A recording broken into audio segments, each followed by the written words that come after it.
Bulldozer UP में चला और दर्द दिल्ली तक दिखाई दिया। दरअसल जिस जावेद का घर गिराया गया उसकी बेटी जेएनयू में पढ़ती है। वो कई आंदोलनों में बढ़ चढ़कर हिस्सा भी लेती हैं। ऐसे में जेएनयू के छात्र संगठनों ने कल से ही मोर्चा खोल रखा है। आज यूपी भवन के बाहर भी विरोध प्रदर्शन हुआ।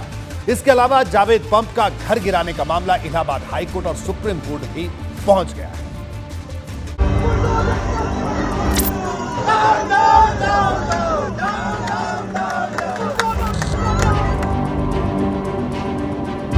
बुलडोजर यूपी में चल रहा है और ये कार्रवाई दिल्ली तक चुभ रही है।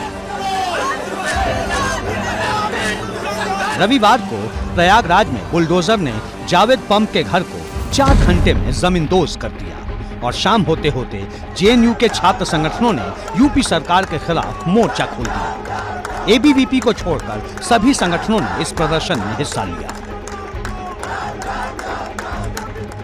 दरअसल जावेद पंप की बड़ी बेटी आफरीन फातिमा जेएनयू की स्टूडेंट है। शाहीन बाग के आंदोलन से लेकर हिजाब बैन तक के मुद्दे के दौरान फातिमा सक्रिय रही थी और जब फातिमा के प्रयागराज वाले घर पर बुलडोजर चला तो उनके साथियों ने मोर्चा संभाल लिया।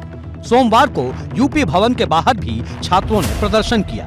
हंगामा बढ़ता देख पुलिस ने प्रदर्शनकारी छात्रों को हिरासत में ले लिया।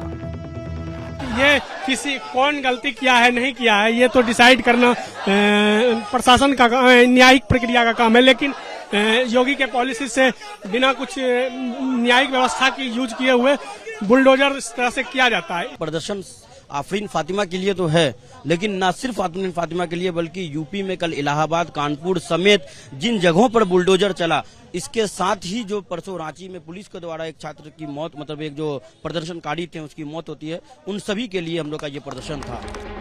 जेएनयू के स्टूडेंट यूपी के मामले को लेकर एक्टिव हुए तो यूपी सरकार ने चुभता हुआ तंज कस दिया। कैबिनेट मंत्री शलभ मणि त्रिपाठी ने ट्विटर पर छात्रों के प्रदर्शन का एक वीडियो शेयर किया और लिखा, कान तरस गए थे टुकड़े टुकड़े गैंग की रुदाली सुनने को।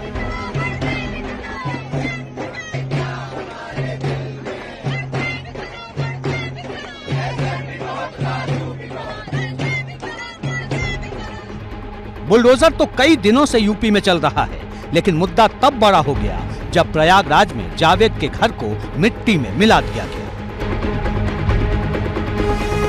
इस मामले में 6 वकीलों ने एक याचिका वाली चिट्ठी हाई कोर्ट के चीफ जस्टिस को भेजी थी। आरोप लगाया था कि अवैध तरीके से जावेद पंप की पत्नी परवीन फातिमा का घर गिरा दिया गया। हालांकि अगले ही दिन यानी सोमवार को इस मामले में सुनवाई से कोर्ट ने इनकार कर दिया। चीफ जस्टिस ने कहा कि औपचारिक तौर पर याचिका दाखिल की जा सकती है और याचिका दाखिल कर मुकदमे को उसी दिन सुने जाने की अपील की जा सकती है। अब इस मामले में जावेद पंप का पक्ष औपचारिक याचिका तैयार कर रहा है, जिसे मंगलवार को हाई कोर्ट में दाखिल किया जाएगा। भ्रष्टाचार के लिए कुख्यात प्रयागराज विकास प्राधिकरण ने जावेद मोहम्मद के बहाने दूसरे के मकान को उन्होंने बुलडोज कर दिया है। जावेद मोहम्मद की पत्नी परवीन फातिमा के नाम वो मकान था जो उनके पिता से गिफ्ट मिला था और मुस्लिम पर्सनल के प्रॉपर्टी के नियमों के अनुसार अगर प्रॉपर्टी किसी महिला के नाम में एक्सक्लूसिव ओनरशिप में है तो उसके हस्बैंड को उसका शेयर नहीं होता। सारे कागजात जो मेरे पास हैं उसमें मकान के मालिक के तौर पर परवीन फातिमा दर्ज है। किसी को पत्थरबाजों का घर तोड़े जाने का दुख है तो कोई इसे सही ठहरा रहा है। जमात उलेमाए हिंद ने प्रेस कॉन्फ्रेंस कर बुलडोजर पर ब्रेक न लगाने की बात कही थी। जब हम देश में 125 करोड़ लोगों के साथ रहने का दावा और वादा करते हैं तो हर शहरी के लिए खड़ा होना हमारी जिम्मेदारी बनती है। इसलिए जमात उलेमाए हिंद का ये पक्ष है कि हम किसी भी किस्म की हिंसा को जायज करार नहीं दे सकते। आइंदा देश में अगर ऐसी हिंसा होती है तो जमात उलेमाए हिंद अपने पूरे दलबल के साथ निकलेगी और ऐसे लोगों का विरोध भी करेगी और चौराहों में इन्हें पकड़ेगी।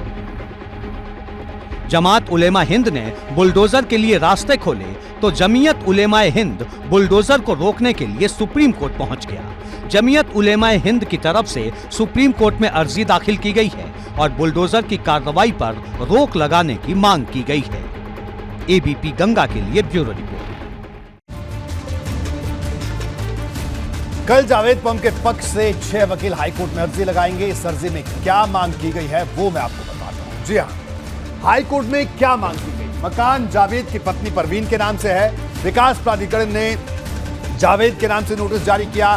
किसी को नोटिस दिए बिना मकान नहीं तोड़ा जा सकता। परिवार वालों को घर तोड़े जाने का मुआवजा मिले। जिम्मेदार अधिकारियों के खिलाफ कड़ी कार्रवाई हो। ये तमाम बातें कही गई हैं। इस मामले में की गूंज सुप्रीम कोर्ट तक पहुंच गई है। कैसे, वो भी मैं आपको बताता हूं। सुप्रीम कोर्ट पहुंचा केस। देखिए, दो अलग अलग संगठनों की सुप्रीम कोर्ट में दखल की मांग की। हिंदू सेना और अखिल भारतीय हिंदू महासभा ने चिट्ठी लिखी। चीफ जस्टिस से मामले को संज्ञान में लेने का अनुरोध किया। केंद्रीय एजेंसियों से जांच की मांग की गई। दंगाइयों ने पुलिस पर हमला किया और संपत्ति को नुकसान पहुंचाया।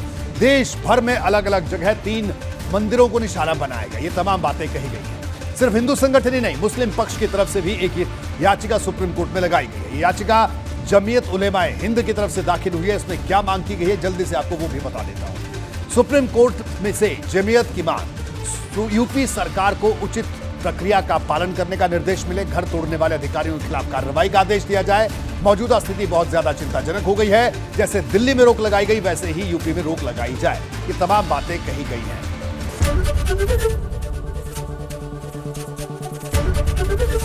एबीपी गंगा, खबर आपकी, जुबान आपकी।